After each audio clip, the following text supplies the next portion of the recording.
हाँ, तो अभी हम ये चैप्टर पढ़ रहे हैं, expansion and consolidation British power. तो ब्रिटिश जो बंगाल को कन्क्वेस्ट का इसका देखते हैं कैसे किया। तो जो बंगाल था वो रिचेस्ट प्रोविंस था मुगल का, ठीक है। और उस टाइम पे इसमें बांग्लादेश और वेस्ट बंगाल भी आते थे साथ में।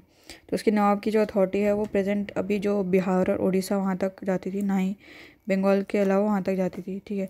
तो एक्सपोर्ट जो यूरोप में जाता था वो उसमें सॉल्ट पीटर होता, राइस, इंडिगो, पेपर, शुगर, ठीक। इंडिगो तो पता ही है, राइस तो वहाँ होगा क्योंकि पानी ज़्यादा है, पेपर क्योंकि वो लोग इतना मिर्च मांस वास खाते तो पेपर चाहिए होगा, शुगर भी क्योंकि पानी ज़्यादा है, फिर सिल्क क्योंकि वहाँ पे मलबरी मिलेंगे अच्छी खासी इसलिए, कॉटन क्योंकि ह्यूमिडिटी होती है इसलिए, और हैंडीक्राफ्ट तो हो ही जाएगा। तो ये सारी चीज़ें वहाँ पे एक्सपोर्ट करते थे। तो 60% जो इम्पोर्ट जो एशिया का था वो यहाँ से ही जाता था, बंगाल से, ठीक है। तो अब इन लोगों ने फैक्ट्री इस्टेब्लिश कर ली बालासोर, हुगली, कासिम बाज़ार, पटना, डेक्का में। तो 1619 में जैसे कैलकाटा इन्होंने फाउंड किया तो क्या बोलते हैं, उनका जो कमर्शियल सेटलमेंट का प्रोसेस है वो ख़त्म हो गया बंगाल में, ठीक है। उसके बाद में कंपनी 3,000 रुपये एक साल में देती थी मुग़ल एम्परर को, और फिर उसके बदले में उनको फ्री ट्रेड करते थे ये लोग बंगाल में। मतलब कहीं भी कोई जैसे टोल वोल देते हैं ना इस टाइम पे, तो वो नहीं देना पड़ेगा। इसके बाद में क्या है, और एक्सपोर्ट करती थी कितना, ये तो this is 350, 3,000 is equals to 350 euro हो जाएगा, और ये एक्सपोर्ट करती थी 50,000 का, ठीक है।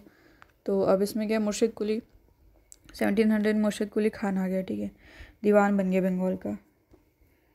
और वो उसने तब तक रूल किया जब तक वो मरानी, दैट इज 1727 में, ठीक है। तो मुर्शिद कुली खान दीवान। तो उसके बाद में गद्दी पे आया उसका, ये दीवान बन गया, बस दीवान ही बना। आई थिंक रेवेन्यू से रिलेटेड है ये, दीवान तो रेवेन्यू कलेक्शन से होते थे, ठीक है। इसके बाद में उसका जो जवाई हैं सिराजुद्दौला वो बन गया, जो कि 1739 तक उसने रूल किया, ठीक है। सुजाउद्दीन, ठीक है।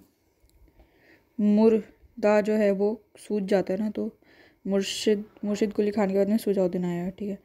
उसके बाद में आया, एक साल के लिए आया सरफराज खान, ठीक है। फुर्र हो गया, एक साल में फुर्र हो गया, सरफराज खान हो गया, ठीक है। और ये बेसिकली मुर्शिद कुली खान का बेटा था। अब वो बड़ा, पहले तो सन इन लॉ आ गया क्योंकि बेटा छोटा होगा, अब जब वो हट गया तो फिर बेटा आ गया, ठीक है। अब इसको मार दिया, किसको, सरफराज खान को मार दिया अलीवर्दी खान ने, ठीक है। तो एकदम फुर्र हो गया, और फुर्र कैसे होगा, मार दिया, ठीक है। बेसिकली क्या है, वर्दी के लिए जो है, सर की वर्दी के लिए मार दिया। फिर अलीवर्दी खान आया, उसने रूल किया 1756 तक, एंड उसने जो है मुग़ल एम्परर को ट्रिब्यूट नहीं दिया। अलीवर्दी खान ने बोला कि मैं तुम्हारी वर्दी उतार रहा हूँ और मैं ट्रिब्यूट नहीं दूंगा, ठीक है। तो ये सारे जो है केपेबल थे तो प्रोग्रेस किया उसने। बाकी के फैक्टर है कि ये डिस्टर्ब नहीं रहता था इंटर बॉर्डर डिस्प्यूट जितने भी होते थे, मराठा इन्वेजन, जाट रिवोल्ट करते थे, एक्सटर्नल जैसे नादिर शाह और अहमद शाह अब्दाली आते थे, ठीक है। तो ये सारे चैलेंजेस नहीं किया। उसकी पॉपुलेशन भी बहुत ज़्यादा इंक्रीज़ हो गई, 1706 से 44 ईयर्स में 15,000 से 1 लाख हो गई, ठीक है। और डक्का मुर्शिदाबाद में भी बहुत ज़्यादा हो गया। फिर गवर्नर जो है, जो मतलब गवर्नर था बंगाल का, उसको गुस्सा आ रहा था कि ये क्या करें, हमें तो लॉस हो रहा है, ठीक है। तो बेसिकली लड़ाई वड़ाई हो जाती थी इन लोगों में कमर्शियल इंटरेस्ट के ऊपर, ठीक है। तो 1757 से 1765 में क्या हुआ कि ये लड़ाई चली पावर के ऊपर, ठीक है। फिर अलीवर्दी खान और बंगाल देखते हैं, sorry Alivardi Khan and English. इसमें क्या है,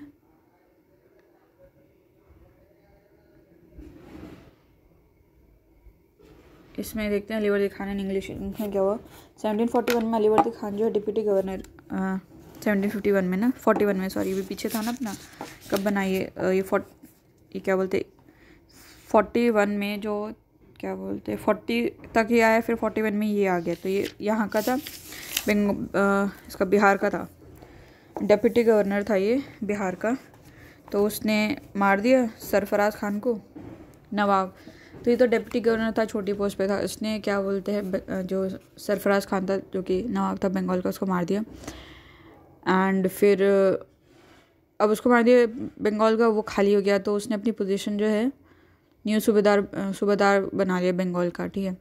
और अब ये डेफिनेटली मुग़ल तो किसी और को लाएगा, तो उसको पे करना पड़ा मुग़ल एम्परर को, ठीक है। उस टाइम पे कहा था मोहम्मद शाह, और इसी के टाइम पे वो भी आया था, क्या बोलते हैं, ये हैदराबाद मोहम्मद शाह के अंदर ही अलग हुआ था, निज़ामुल मुल्क, है ना। तो अलीवर्दी खान ने 15 साल तक रूल किया, उसने मराठा के साथ लड़ाई की।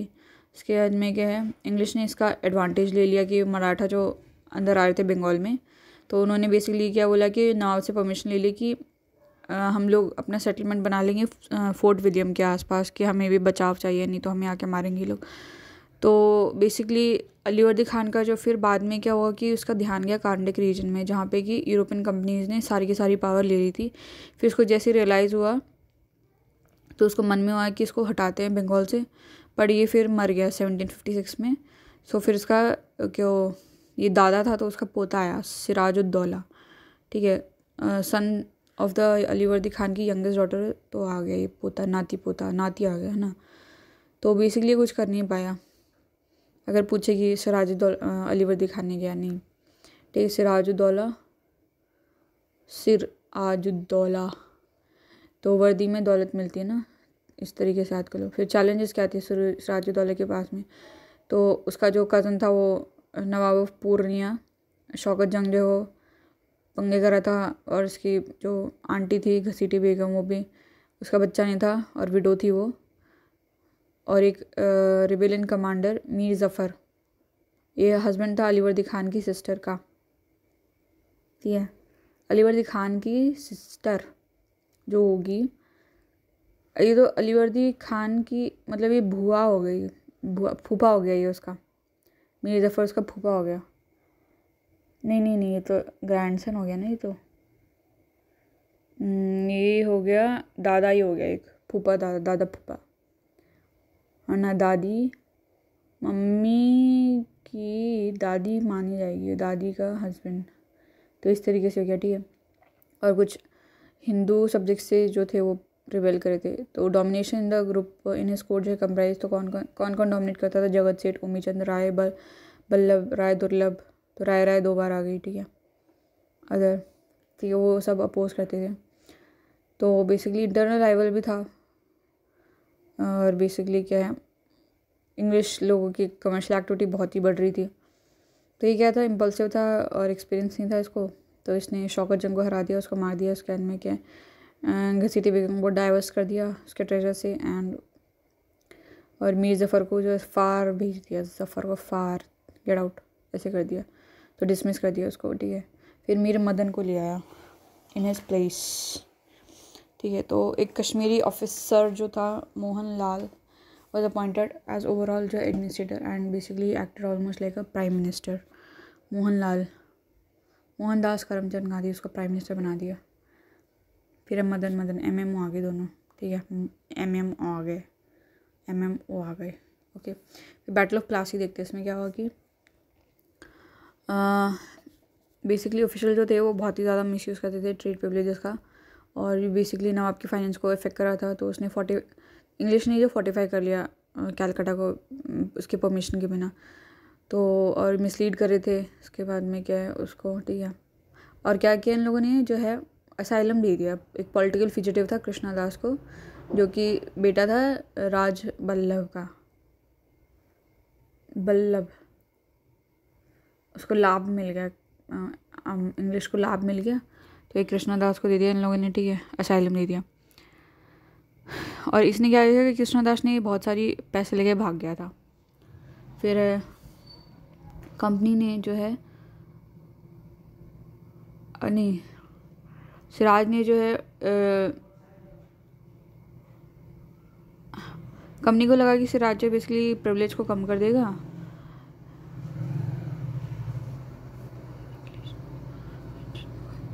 जब, ठीक है, फिर सिराज ने अटैक किया, साइज किया इंग्लिश फोर्ट एट कैलकाटा में सिराज ने कर दिया, ठीक है।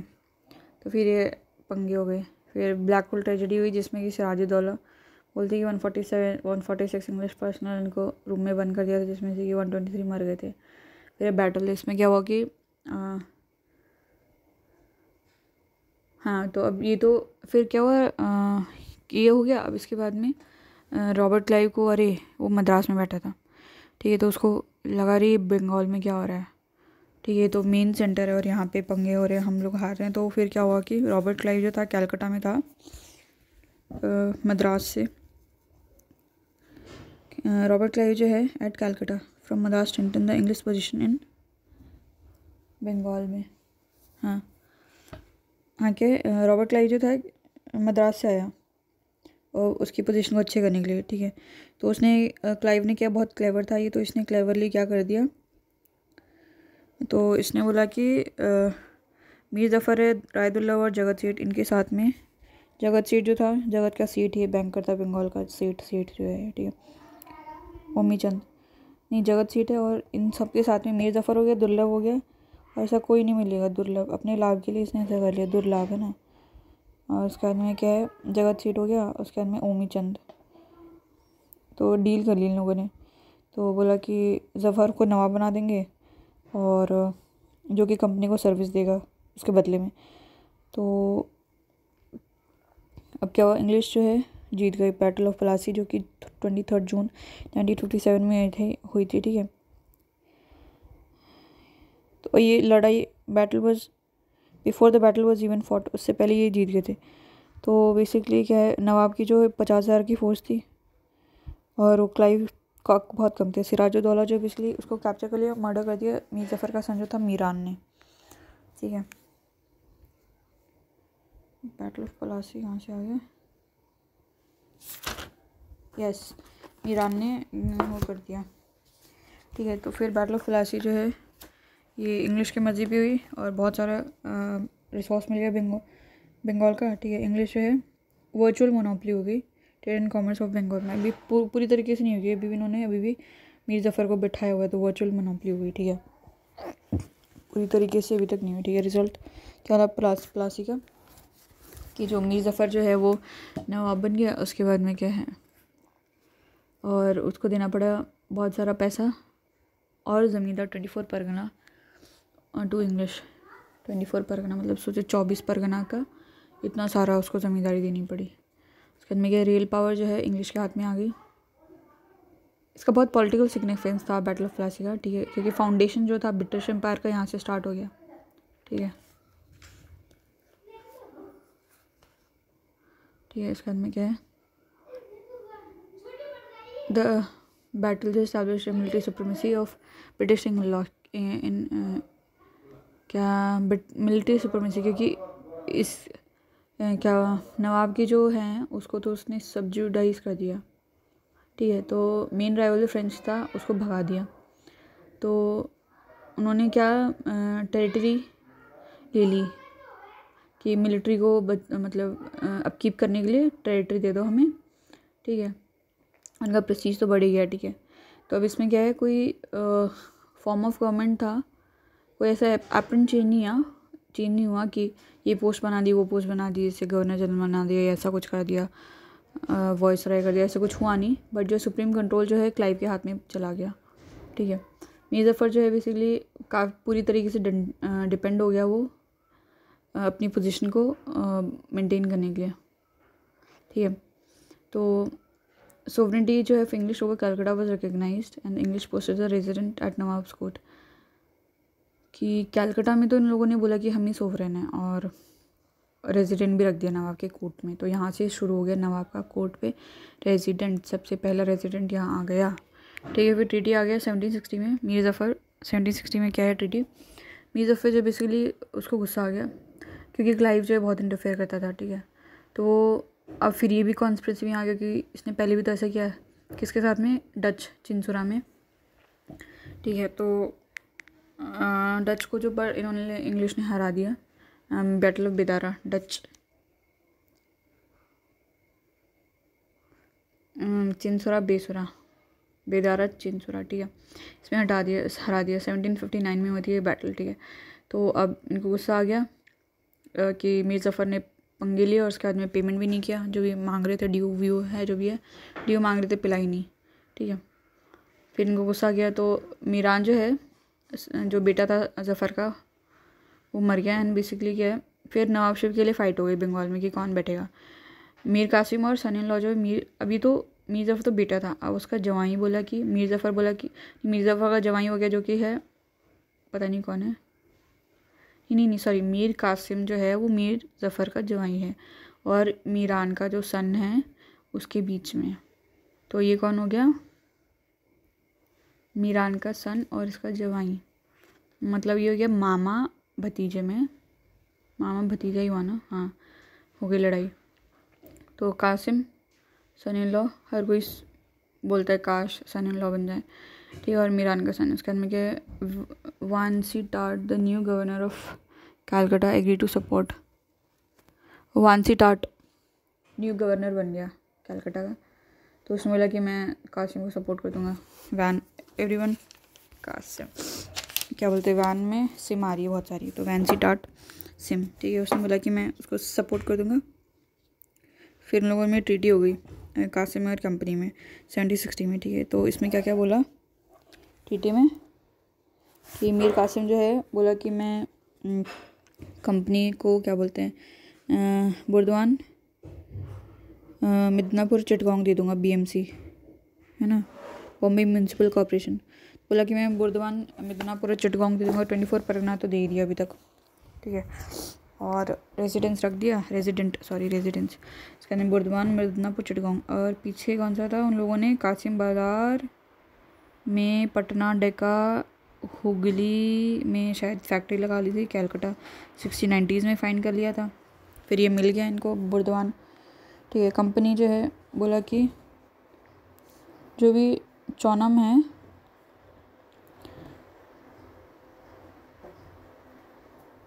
इसमें कौन है बाथरूम में,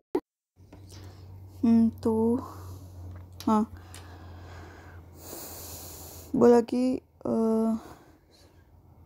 सिलत में जितना भी चौनम का ट्रेड हो रहा है उसका हाफ हमें चाहिए। फिर कासिम जो जितना भी आउटस्टैंडिंग पे अभी तक नहीं किया वो देगा, और 5 लाख देगा कंपनी को, जिससे कि वो लड़ाई लड़ सके साउथ में, क्योंकि इसी टाइम पे लड़ाई भी हो रही थी उसके साथ में, क्या बोलते हैं ये क्या है, 1967 का टाइम होगा ना, तो इसी 60s का है ना, तो वहाँ पे होगा शायद, हाँ वो मैसूर के साथ में हो रहा होगा, हैदर अली के साथ में। तो मीर कासिम जो है, हाँ ये हो गया। उसके अंदर मीर कासिम के एनिमी जो है वो कंपनी के एनिमी, इसके फ्रेंड और किटीनेंट जो है नवाब के टेरिटरी में, वो कंपनी के टेरिटरी में नहीं घुसेंगे और कंपनी के जो है वो नवाब में नहीं आएंगे, ठीक है। तो मीर ज़फ़र जो है उसको बोला कि रिज़ाइन करना पड़ा, और उसके बाद में पेंशन मिल गई इसको 1500 की 1 साल के लिए, ठीक है। ये मीर ज़फ़र ने फ़िक्स कर दी, अच्छा नहीं सॉरी, इन लोगों ने कर दी।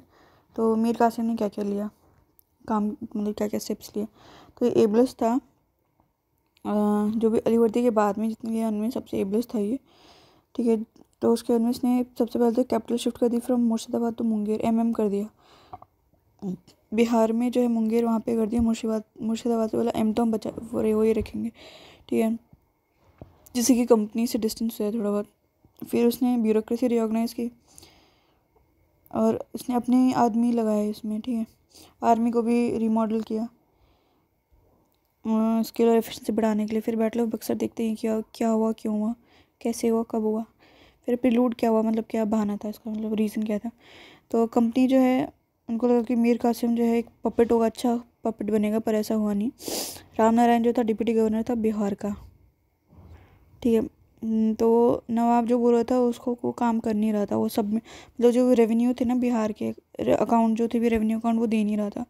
तो कासिम ने बोला, उसको गुस्सा आ गया। फिर राम नारायण जो है क्यों वो ऐसा क्यों कर रहा था, क्योंकि वो जो इंग्लिश के ऑफिशियल्स जो थे पटना में वो उसको सपोर्ट कर रहे थे कि नहीं तो मत दे, ठीक है।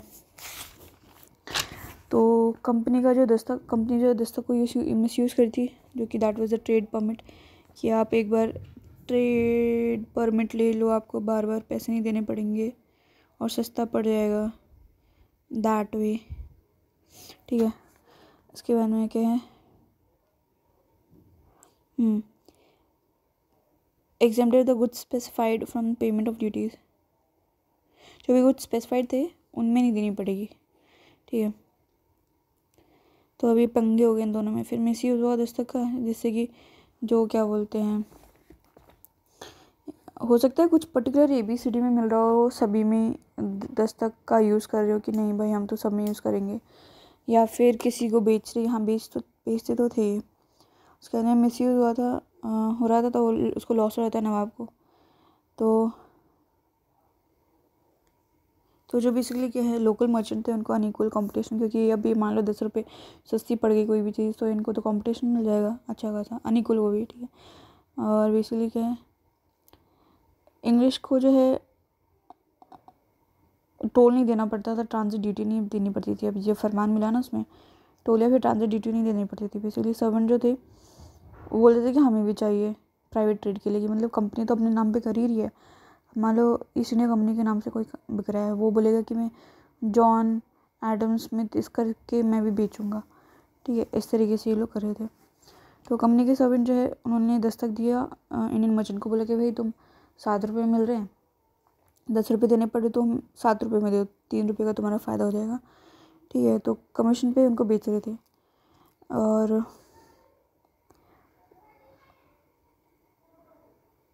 बेसिकली क्या है,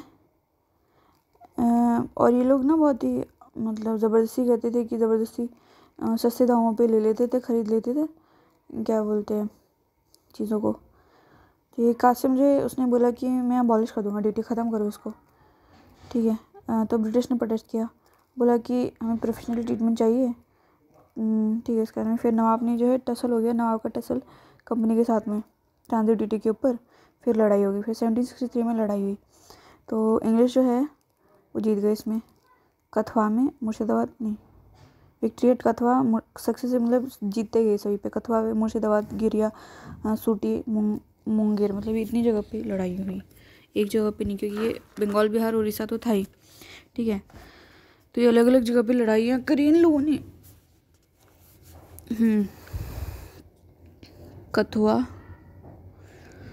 मुर्शिदाबाद तो है, गिरिया बिहार के आसपास है कहीं, सूट नहीं किया उनको। फिर मुंगेर भी बिहार के आसपास है कहीं, ठीक है। तो कासिम जो है वो अवध भाग गया। फिर उसने एक अलायंस बना दी, कॉन्फिडेंसी बना दी। नवाब जो है अवध का, दैट इज़ शुजा-उद-दौला, तो वध कर के सूझ जाता है, ठीक है। एंड मुगल एम्परर कौन था, शाह आलम। तो मुगल एम्परर का तो आलम ही एकदम अच्छा होगा। तो कौन हो गया ये, शुजा-उद-दौला, शाह आलम और मीर कासिम, ठीक है। तो बैटल हुई, तो कंबाइन हो गए मीर कासिम, ये तीनों। शाह आलम सेकेंड था ये। तो इंग्लिश ने इनको हरा दिया। और कौन था, मेजर हेक्टर मुनरो। तो बैटल ऑफ बक्सर, तो बक्सर में मून 2 है ना। तो हेक्टर का कैसे करेंगे, बक्सर बहुत, हेक्टर मतलब कवर कर लेता है, बहुत ज़्यादा हेक्टर चाहिए होता है उसको, हेक्टेयर सॉरी। बक्सर हेक्टेयर में जगह घेरता है। तो ये कब हुई लड़ाई, 22 अक्टूबर 1764 में हुई, ठीक है। तो इसमें क्या होगी, नवाब जो था बंगाल, नवाब भी हार गया, एम्परर भी हार गया, ठीक है। और बहुत ज़्यादा पावर मिल गई इंग्लिश को नॉर्थ इंडिया में। एंड बेसिकली अब ये एक बोल सकते थे कि हाँ हम अभी कंट्री में रूल कर सकते हैं, तो मतलब इतना मिल गई उसको, इतनी पोजीशन तक, ठीक है। तो बैटल के बाद में क्या होगी, मीर जफ़र जो था, क्या बोलते हैं उसको, नवाब बना दिया दोबारा से, नहीं सॉरी, मीर जफ़र जो था पपेट था उसका, उसने बोला कि मिदनापुर, बुर्दवान, चिटगांव जो है, मीर जफ़र कहाँ से आ गई, मीर कासिम था ना, पपेट था। तो उसने बोला कि हैंड ओवर कर देगा, क्योंकि इसको बना दिया होगा ना दोबारा से, इसको बना दिया। तो फिर इसने बोला कि भाई तुम ले जाओ, हैंड ओवर कर दिया डिस्ट्रिक्ट ऑफ मिदनापुर अब मिड में बोला कि मिदनापुर पूरा ही ले जाओ तुम। बुर्दवान बोला कि हम बूढ़े हो गए। उसका ना Chittagong, now we are gone Chittagong. और ये किस लिए दिया? बस आर्मी मेंटेन करने के लिए 3 जगहों को। पहले तो परमिट दिया था, अब बोला कि duty free trade in Bengal में except duty of 2% on salt. बस सॉल्ट पे, नमक पे कर्ज देना पड़ेगा तुम्हें, नमक का कर्ज चुकाना पड़ेगा, नमक हराम नहीं बनना, नमक पे दोगे कर्ज 2%। ठीक है। जब मीर जफ़र मर गया तो उसका जो सन है निज़ामुद्दौला उसको नवाब बना दिया, बट रियल पावर जो है वो नायब सूबेदार के हाथ में थी। और इसको कौन अपॉइंट, नवाब तो ये था पर नायब सूबेदार के हाथ में इन लोगों ने पावर दे दी, जो कि अपॉइंट और डिसमिस जो है ये इंग्लिश ही कर पाते। ठीक है। फिर ट्रीटी ऑफ इलाहाबाद हुई होगी इसमें।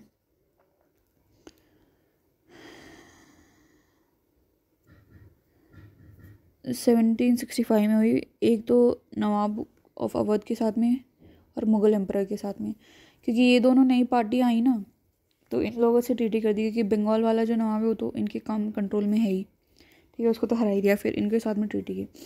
तो शुजाउद्दौला जो है बेसिकली नवाब ऑफ अवध, उसके साथ में बोला कि तुम इलाहाबाद और कारा दे दो शाह आलम को, जो कि एम्परर है। बोला कि तुम इसको दे दो और हमने लड़ाई की, हमारा भुगतान करो 50 लाख का।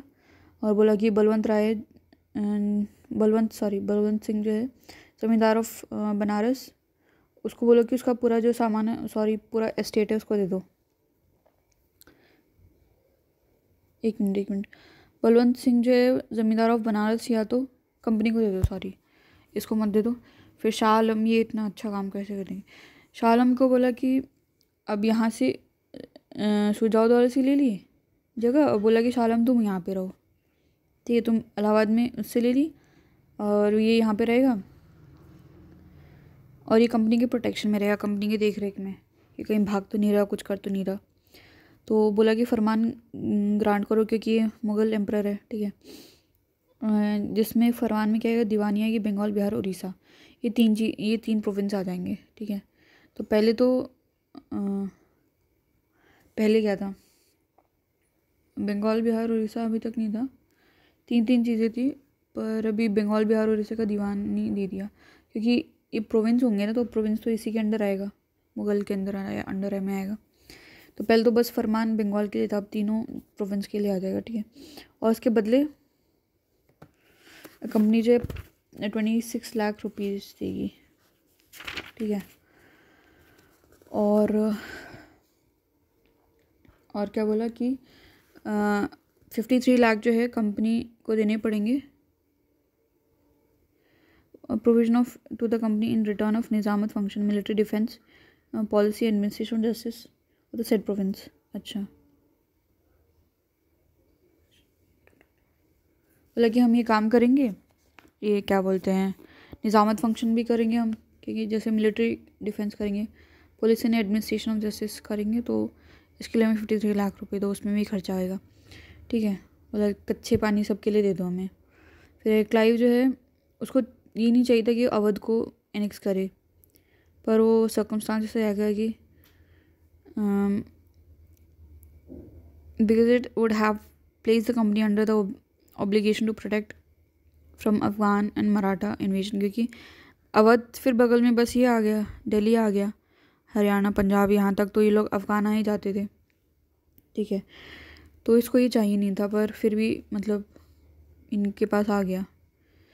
तो फिर ट्रीटी में क्या हुआ कि ट्रीटी में नवाब form friend of the company, friend बन गया, और फिर ये बफर स्टेट बन गया अवध भी, हम दोस्त हैं हाथ से।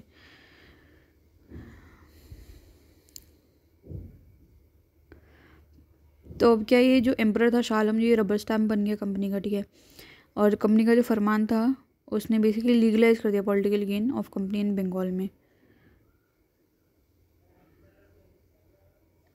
कि हम अब कुछ भी करेंगे तो वो लीगल है सारा का सारा काम। फिर है ड्यूअल गवर्नमेंट इन बंगाल 1765 से 1772, इसके बाद से जो बैटल ऑफ बक्सर के बाद में कंपनी जो रियल मास्टर होगी बंगाल की डेफिनेटली क्लाइव जो है उसने ड्यूल सिस्टम लेके आ गया है, जिसमें कि कंपनी एंड नवाब जो है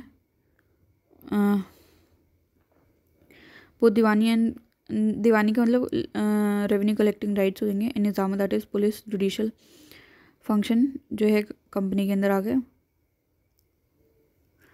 दीवानी और निज़ामत जो है कंपनी के अंदर आ गए, ठीक है। तो अब ये कंपनी कैसे करती थी दीवानी राइट, उसने दीवान को अपॉइंट कर दिया, ठीक है। निज़ामत कैसे करती थी,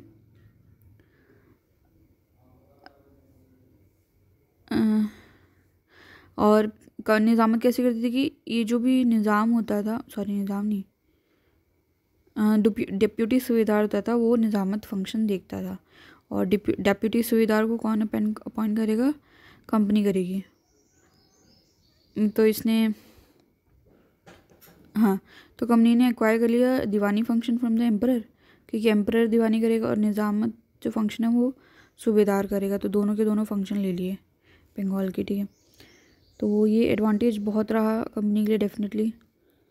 जो है पपेट इंडियन रूलर जो है इनके अंडर आ गए।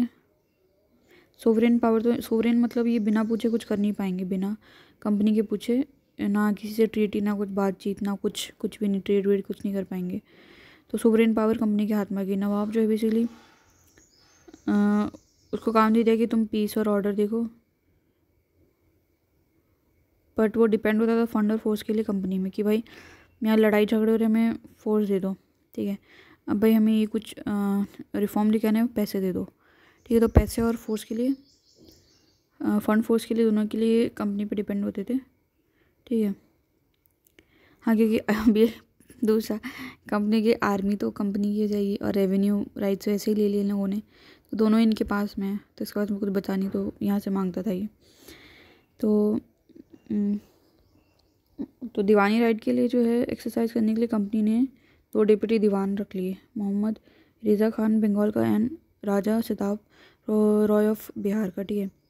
मोहम्मद रेज़ा खान वो डिप्टी निज़ाम या फिर डिप्टी सूबेदार भी काम करता था। तो ड्यूल सिस्टम जो है इसकी वजह से एडमिनिस्ट्रेटिव ब्रेकडाउन हो गया, ख़राब हो गया बहुत ही ज़्यादा, और डिज़ास्टर हो गया लोगों के लिए एकदम ही। ना तो कंपनी और ना ही नवाब जो है बेसिकली एडमिनिस्ट्रेशन ढंग से करता था या फिर वेलफेयर करता था। तो वॉरेन हेस्टिंग ने इसको हटा दिया ड्यूल सिस्टम को 1772 में, ठीक है। फिर है मैसूर का रेजिस्टेंस टू द कंपनी, ये कैसे हुआ अब इसको देखते हैं। मैसूर है ना, तो battle of Talikota, battle of Talikota में क्या हुआ कि विजयनगर किंगडम जो इसमें हार गया, और काफ़ी सारे छोटे छोटे जो है रेमनेंट किंगडम्स आ गए, ठीक है। तो 1612 में क्या हुआ, बैटल ऑफ तालिकोटा 1565 में हुआ था। फिर 1612 में एक हिंदू किंगडम आया अंडर वोडियार, एकदम वुड की तरह, ठीक है, मैसूर में आए। तो चिक्का कृष्ण राजा वोडियार सेकंड जो है उसने रूल किया 1734 से 1766 तक रूल किया। तो सेकेंड हाफ जो 18th सेंचुरी में बहुत ही मतलब हैदर अली टीपू सुल्तान के अंदर अच्छा खासा ये स्ट्रॉन्ग बन गया था पावर, ये स्टेट, ठीक है। इंग्लिश को लगा के कि इनका जो पॉलिटिकल और कमर्शियल इंटरेस्ट है साउथ में वो ये मतलब ये इनके लिए खतरा है, क्योंकि मैसूर और फ्रेंच तो है क्या बोलते हैं दोस्त हैं, और ये लोग कंट्रोल करते रिच ट्रेड जो है मैसूर का, ठीक है, मैसूर कोस्ट का। तो अब क्या किया इन लोगों ने,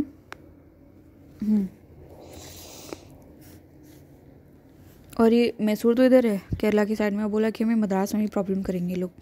फिर हैदर अली कैसे आ गया है, अभी तक तो क्या था कि बैटल ऑफ तालिकोटा वो एक कृष्णराज वडियार जो है आ गया हिंदू किंगडम। फिर इसमें फिर हैदर अली टीपू आए, ठीक है। तो हैदर अली का देखते हैं कि इसमें क्या है कि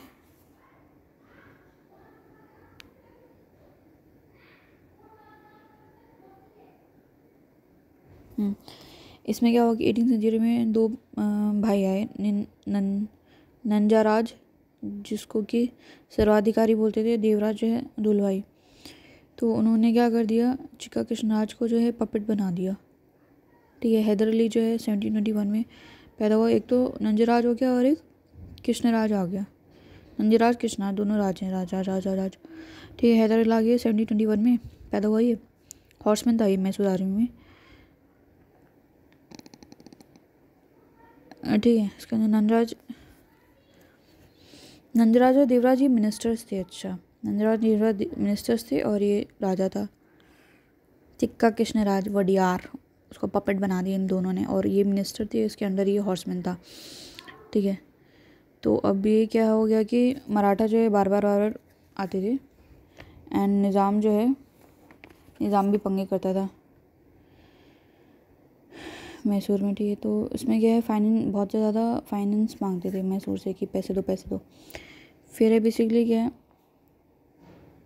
बेसिकली मैसूर जो बहुत ही पॉलिटिकल और फाइनेंशियली वीक हो गया, क्योंकि नंदराज देवराज जो है वो इतने एफिशिएंट नहीं थे और ना ही वो बचा पाए। तो उस टाइम पे एक अच्छे हाई डिग्री मिलिट्री पावर की ज़रूरत थी। ठीक है, तो हैदर अली अच्छा खासा उसने काम किया। तो उसने सब जितनी भी रॉयल अथॉरिटी थी अपने हथिया ली उसने, हैदर अली ने, और वो डिफैक्टो रूलर बन गया मैसूर का 1761 में, हथिया ली और बन गया। ठीक है, उसके बाद में क्या है, उसने उसको अब वो सल्यूशन देख रहा था कि जो मराठाज हैं वो बहुत ही ज़्यादा फुर्तीले हैं वो।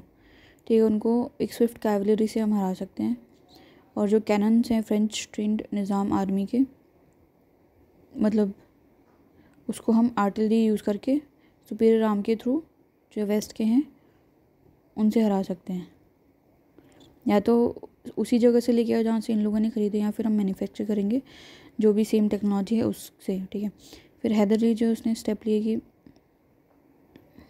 उसने हेल्प ली फ्रेंच की, और फ्रेंच की हेल्प से उसने क्या बोलते हैं, हैदर अली ने आर्मी फैक्ट्री डिंडीगुल में इस्टेब्लिश की। ठीक है, उसने वेस्टर्न मेथड जो है ट्रेनिंग की आर्मी में वो ला दिए। उसके बाद में क्या है, डिप्लोमेटिक स्किल्स यूज़ की।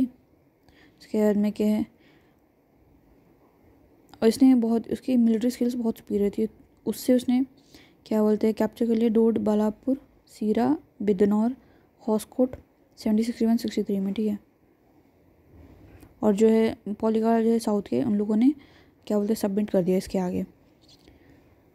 तो मराठा जो है पानीपत की लड़ाई से उभर ही रहे थे माधवराव के अंदर। तो उन लोगों ने क्या मैसूर को अटैक कर दिया मैसूर पे, और हैदर अली को हरा दिया 1764 में। ठीक है, तो 3 बार हराया, 1764, 66, 71 में। तो शांति चाहने के लिए हैदर अली ने बोला कि पैसे ले जाओ, तुम भाग जाओ ऐसे और हमें शांति से रहने दो। तो माधवराव जैसे मर गया 1772 में, तो हैदर अली जो है उसने मराठा पे रेड कर दिया। 1774 से 76 के बीच में इसने रेड किया। ठीक है, इसने तो किया 71 तक किया इसने, 64 से 71 तक किया। अब 74 से 76 तक इसने किया हैदर अली ने, और जितनी भी टेरिटरी थी वो सारी की सारी इसने वापस ले ली उनसे। ठीक है, तो अब जो फर्स्ट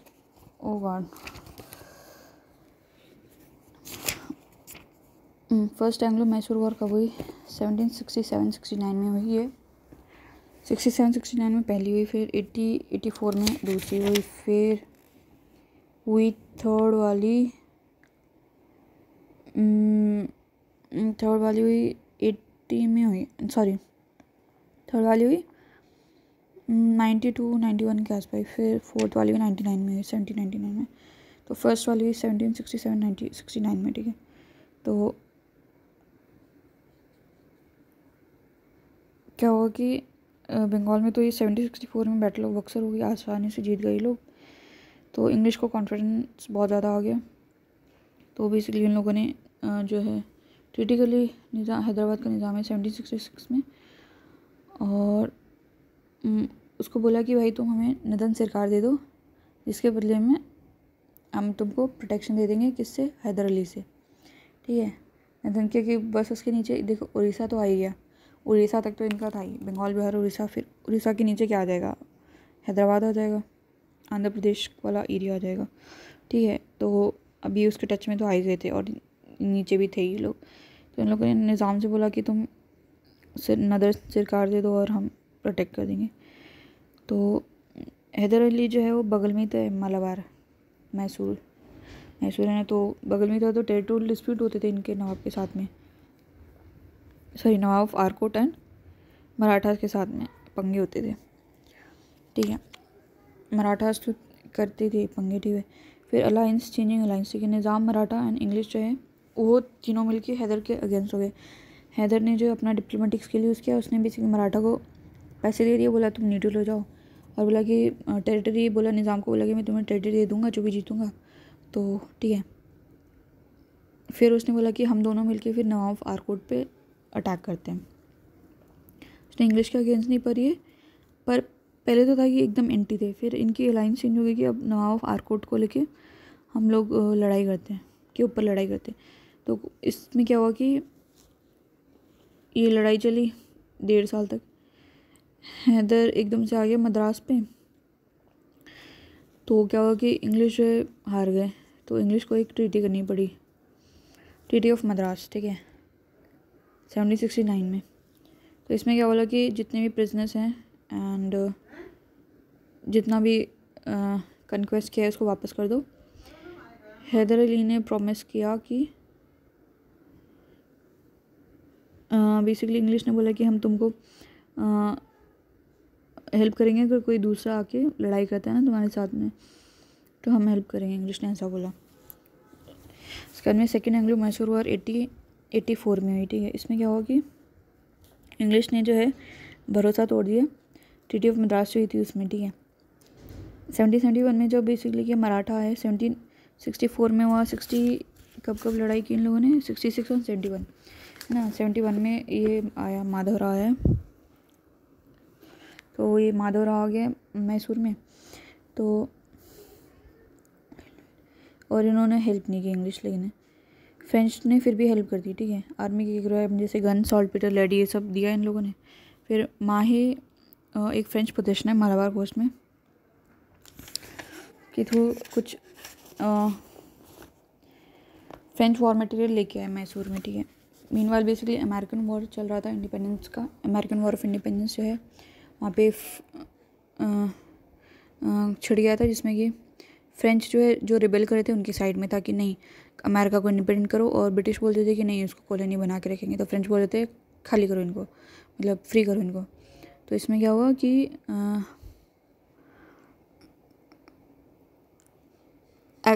इंग्लिश को और ज़्यादा वो हो गया कि हाँ तो ये हैदर अली का हेल्प कर रहा है फ्रेंच लोग, तो इन लोगों ने माहे को कैप्चर करने का ट्राई किया, जो कि हैदर के अंडर इसके प्रोटेक्शन में था ये। तो फिर उसको लगा कि ये तो मेरे प्रोटेक्शन में है, तो ये तो मेरे क्या बोलते हैं अथॉरिटी पे चैलेंज कर रहे हैं, ठीक है। तो फिर क्या हो गया कि कोर्स ऑफ वॉर क्या हुआ, तो अभी तक हमने देखा कि मतलब इन लोगों ने हेल्प नहीं की 1771 में, और फिर लड़ाई हो गई थी कि इसने माधवराव आया हैदर अली के ऊपर लड़ाई की, मतलब अटैक किया, तो इन लोगों ने, इंग्लिश ने हेल्प नहीं की, फ्रेंच ने हेल्प की। फ्रेंच इनको मतलब डर लगने लगे, फ्रेंच और मैसूर दोस्त हो गए तो पंगे हो जाएंगे, तो फिर इसने क्या बोलते हैं माहे को कैप्चर कर लिया, माहे पोर्ट था ना फ्रेंच का। फिर कोर्स ऑफ वॉर इसमें क्या हुआ कि फिर इसने दोबारा से अलायंस बना ली हैदर ने मराठा निज़ाम के साथ में, ठीक है। और क्या किया, फिर अलायंस बना के इसने कार्नेटिक पे अटैक किया और आर्कोट जो है उसको कैप्चर कर लिया। आर्कोट तो पहले भी उसमें भी हो गया था, फिर दोबारा से आर्कोट पे क्या बोलते हैं उन लोगों ने ये की कैप्चर कर लिया, ठीक है। कैप्चरिंग आर्कोट एंड डिफीटिंग जो इंग्लिश आर्मी अंडर कर्नल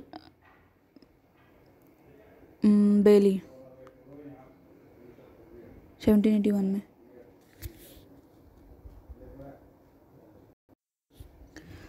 तो कर्नल बेली जो है उसको हरा दिया इन लोगों ने। फिर है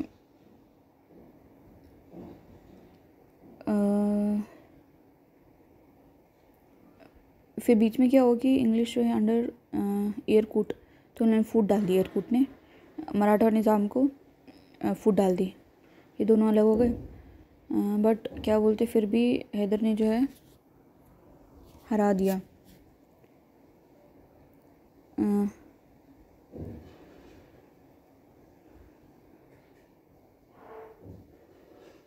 सॉरी, हैदर को हरा दिया पोर्तो नोवा में 1781 में।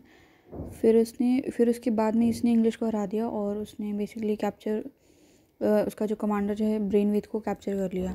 फिर ट्रीटी ऑफ मैंगलोर, अभी तो मद्रास हो गई और ट्रीटी ऑफ मैंगलोर हुई अभी तक, ठीक है। तो इसमें दोनों में ये लोग हारे हैं। फिर ट्रीटी ऑफ मैंगलोर, इसमें क्या है, हैदर अली जो है मर गया कैंसर से 1782 में 7 दिसंबर में। फिर टीपू सुल्तान जो है उसने लड़ाई की 1 साल तक, वो कंटिन्यू रखी, कोई ऐसा पॉजिटिव आउटकम नहीं आया। फिर बोला कि चलो कुछ आ नहीं रहा है, चलो शांति कर लेते हैं। फिर ट्रीटी ऑफ मैंगलोर कर ली, चलो मांग जाओ, ठीक है। इस तरीके से 1784 में कर ली, ठीक है। बोला कि दोनों जो एक दूसरे को टेरिटरी दे देते हैं जितनी भी हथियाई है।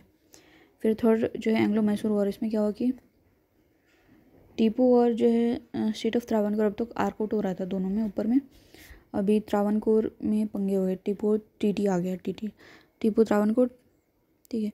त्रावणकोर ने उसने जो है परचेज कर दिया जालकोटल and Cannanore from Dutch in Cochin state में।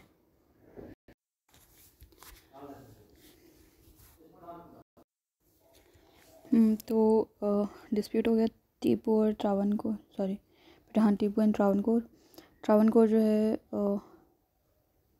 ने परचेज कर लिया जालकोटल को एंड कनानौर को डच से। तो त्रावणकोर ने क्या किया, कोचिन जगह में डच लोगों से जालकोटल और कनानौर को ख़रीद लिया। तो कोचिन जो है वो फिड्यूटरी था टीपू को, वो मतलब ये हेड मानते थे इनको, ठीक है। तो बोला कि त्रावणकोर ये क्या मजाल हो गई कि मेरे अंदर जो है वो उससे मेरे से बिना पूछे मांग ये लेके जा रहा है, ठीक है। तो सोवरेन राइट पे हमला हो गया। फिर क्या हुआ कि 1790 में क्या टीपू ने बोला कि हम लड़ाई करेंगे त्रावणकोर के साथ में इसको लेने के लिए, राइट, इसको जो भी टेरिटरी को लेने के लिए। फिर वॉर में क्या हुआ कि इंग्लिश को वो मिल गया, बहाना मिल गया, तो उन लोगों ने त्रावणकोर के साइड में हो गए वो, ठीक है। टीपू ने जो है टीपू ने हरा दिया इंग्लिश जनरल मिडो को, बोला कि तुम बीच में आएगा ना, तो उसको हरा दिया। फिर 1791 में क्या कॉर्नवालिस लीडर बन गया, ठीक है। तो उसने क्या किया,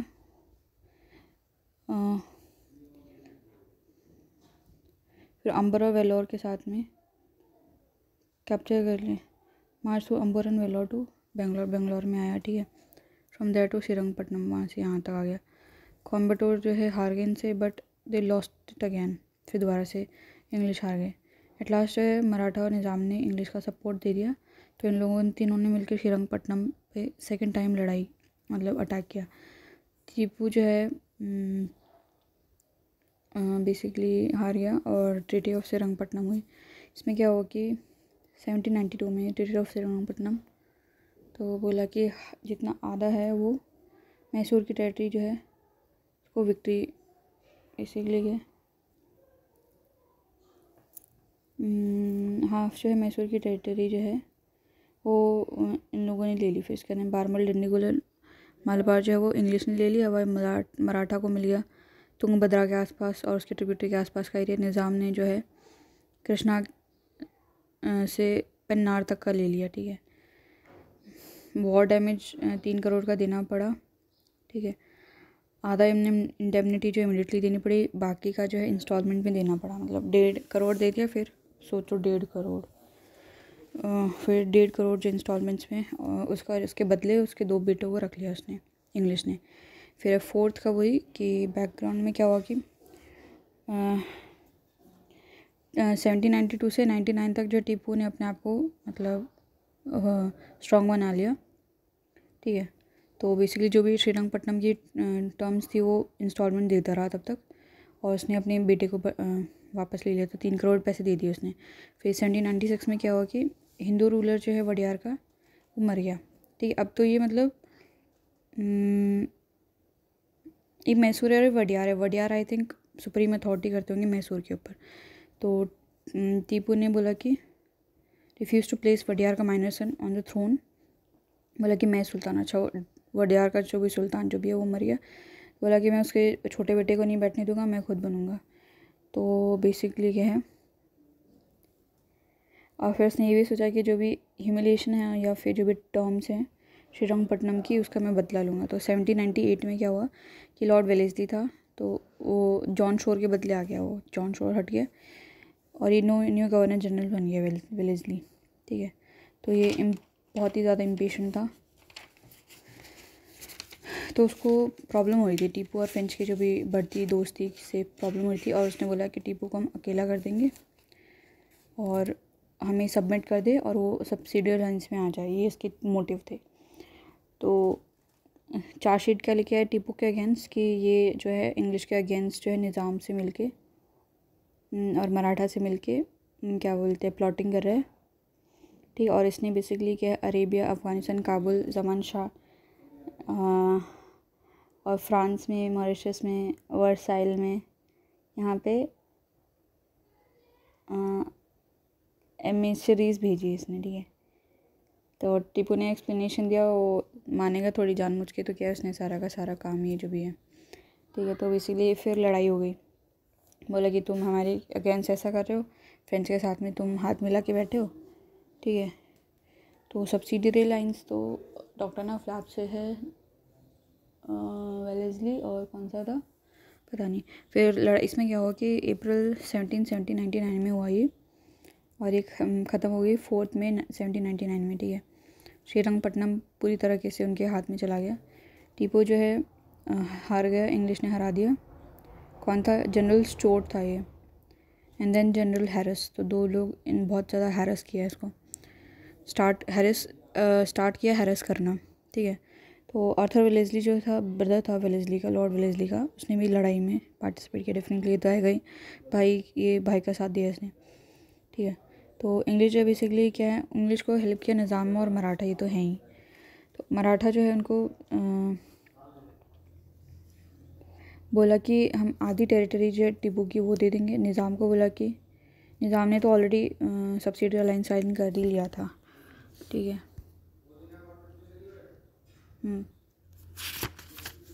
अब क्या हो गया कि टीपू जो लड़ता रहा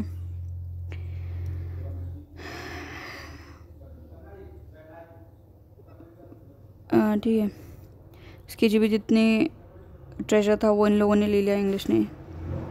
फिर इंग्लिश ने बेसिकली एक हिंदू रॉयल फैमिली का एक लड़का था, उसको बना दिया महाराज, एंड और इनके ऊपर फिर सब्सिडी अलायंस लगा दी मैसूर के ऊपर में। ठीक है, मैसूर टीपू के बाद में क्या हुआ, तो वेलेस्ली जो है 1 मिनट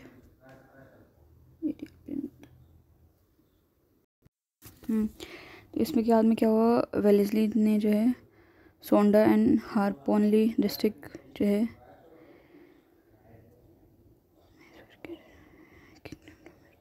मैसूर का जो सोंडा और हारपोनली डिस्ट्रिक्ट था वो उसने मराठा को दे दिया, और मराठा ने बोला हमें नहीं चाहिए, इतना सा क्या दे रहे हो। फिर निज़ाम को दे दिया गूटी एंड गुरमकोंडा, जी दोनों दे दिए। तो इंग्लिश ने ले लिया पोजेशन किसका, कनारा, वायनाड, कोयम्बटूर, दारापोरम, श्रीरंगपट्टनम। ठीक है, तो जो मैसूर है वो पुराना जो हिंदू डायनेस्टी थी वडियार जो है उनको दे दी, और एक माइनर रूलर था कृष्णाराज थर्ड, वो उसको बना दिया, और सब्सिडी अलायंस इन्होंने ले ली, मैसूर ने वो तो ले ही ली थी। फिर 1831 में विलियम बेंटिक जो है उसने मैसूर का कंट्रोल ले लिया। बोला कि कंट्रोल ले लिया, अब तो सब्सिडी अलायंस था कि भाई कुछ तो तुम एटलीस्ट गद्दी पे बैठो। बोला कि नहीं, अब तो सब्सिडी अलायंस ले लिया, सॉरी कंट्रोल में ले लिया मिस गवर्नेंस के अंडर, कि भाई छोटा बच्चा है ये क्या ही करेगा, मिस गवर्नमेंट कर रहा है, ये मिस गवर्नेंस कर रहा है। फिर 1781 में क्या हुआ कि लॉर्ड रिपन जो है उसने जो है बेसिकली रिस्टोर कर दिया kingdom to its ruler. Ripon ने अच्छे काम किए हैं, मतलब प्रेस से रिलेटेड बहुत सही काम किए हैं उसने, रिपन ने। एक एक्सेप्शन आ गया। फिर है Anglo Maratha struggle for supremacy. ठीक है, तो मराठा का राइज देखते हैं। मुग़ल जब डिक्लाइन हो रहे थे तो सबसे बेस्ट मतलब कंटेंडर कौन थे पावर के, मराठा थे। ठीक है, तो उनको मतलब ये चांस मिल गया पावर लेने के लिए। तो ये बहुत ज़्यादा एरिया कंट्रोल करते थे अपने अंडर, ठीक है। तो 18th सेंचुरी के मिड तक, मतलब 1750s के मिड तक उनको लाहौर देवर इन लाहौर तक पहुंच गए थे ये लोग। सोचो महाराष्ट्र से लाहौर तक, मतलब पाकिस्तान तक पहुंच गए थे। और ये सोच रहे थे कि हम नॉर्थ इंडिया का रूलर भी बन जाएं, ठीक है। तो बैटल ऑफ पानीपत जो 1761 में अहमद शाह अब्दाली के साथ में, तो अहमद शाह अब्दाली ने हरा दिया इनको। फिर इन लोगों ने क्या बोलते हैं अपनी स्ट्रेंथ दोबारा से क्या बोलते हैं ये लोग स्ट्रॉन्ग हुए, फिर हुए, ठीक है। फिर हम देखते हैं कि कॉन्फिडेंसी और ये सब क्या है। तो बाजीराव फर्स्ट जो था 1720-40 तक ये रहे, तो सबसे ग्रेटेस्ट थे पेशवा, ठीक है। और इन्होंने ही स्टार्ट की थी कॉन्फिडेंसी ऑफ प्रोमिनेंट जो है मराठा चीफ्स। जो ये चीफ्स थे उनको बोला कि मराठा चीफ्स हैं, वो बोला अलग अलग करते थे, बोला नहीं हम एक साथ आके काम करेंगे, ठीक है, और एक साथ आके मराठा पावर को मैनेज करेंगे, ठीक है। एंड और एक बेसिकली क्षत्रिय सेक्शन जो था मराठा का उनको अपीज़ करने के लिए, मतलब प्लीज़ करने के लिए, क्योंकि पेशवा जो थे वो ब्राह्मण्स थे, ठीक है। तो ये basically it was led by the सेनापति दावोदी, ठीक है। तो he had started a confederacy of prominent Maratha chiefs to manage rapidly expanding Maratha power and to extend Kshatriya section of Maratha led by Kshatriya. अच्छा, तो क्षत्रिय सेक्शन जो है उसको लीड करा था कौन? सेनापति दावोदी। तो इसमें क्या होगा कि मराठा कॉन्फिडेंस में हर एक प्रोमिनेंट फैमिली था under a chief was assigned a sphere of influence, ठीक है, which he was supposed to conquer and rule, but in the name of Maratha king Shahu,